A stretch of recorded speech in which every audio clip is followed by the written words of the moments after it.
तो भारतीय पुरातत्व विभाग ने ताजमहल और लाल किला सहित देश के केंद्र संरक्षित स्मारकों और म्यूजियम्स को खोलने का आदेश जारी कर दिया था, जो आज से लागू भी हो गया है। कोरोना महामारी के चलते देश के स्मारक 2 महीने से बंद थे। बुधवार यानी कि आज से पर्यटन इन स्मारकों में आ जा सकेंगे, लेकिन पुरातत्व विभाग ने आगंतुकों की संख्या पर अंकुश लगाते हुए इनकी संख्या को कम कर दिया, यानी कि एक दिन में केवल सीमित संख्या में ही पर्यटक जो हैं स्मारक में प्रवेश कर सकते हैं।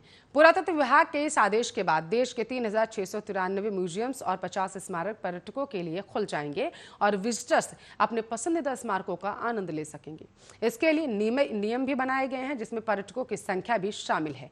जैसे आगरा के ताजमहल में सिर्फ 650 लोगों को ही प्रवेश की अनुमति दी जाएगी। वहीं टिकट के लिए भी नियम बनाए गए हैं। आदेश के मुताबिक सभी टिकट ऑनलाइन बुक होंगे और ऑफलाइन किसी को भी टिकट नहीं दिया जाएगा।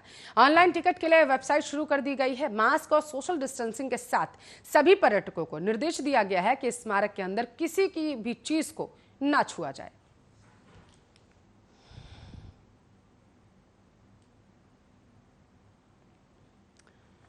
तो अमेरिकी राष्ट्रपति जो बाइडेन ने एक इंडियन अमेरिकन सिविल राइट्स वकील को कनेक्टिकट राज्य में संघीय न्यायाधीश के रूप में नॉमिनेट कर दिया। यह सीनेट नॉमिनेशन को कंफर्म कर देती है तो फेडरल प्रोसिक्यूटर सरला विद्या नागला कनेक्टिकट के जिला कोर्ट में सेवा देने वाली दक्षिण एशियाई मूल की पहली न्यायाधीश बन जाएंगी। सरला वर्तमान में कनेक्टिकट में अमेरिकी अटॉर्नी कार्यालय में मेजर क्राइम्स यूनिट की डिप्टी चीफ के रूप में कार्यरत हैं और वे 2017 से इस पद पर हैं। उन्होंने 2012 में यूएस अटॉर्नी ऑफिस ज्वाइन किया था और हेड क्राइम्स कोऑर्डिनेटर के रूप में कई भूमिकाओं में काम किया था। इससे पहले उन्होंने 2009 से 2012 तक कैलिफोर्निया के सैन फ्रांसिस्को में टोल्स और ओल्सन में एक एसोसिएट के रूप में काम किया है।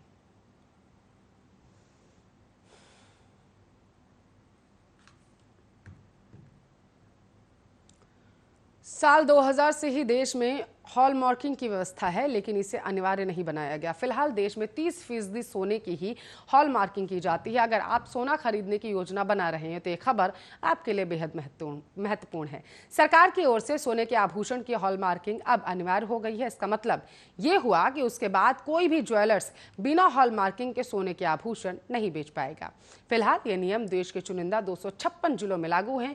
इन जिलों में सोने की जांच के लिए सेंटर बनाए गए हैं। सरकार की कोशिश है कि इसे जल्द से जल्द पूरे देश में लागू कर दिया जाए।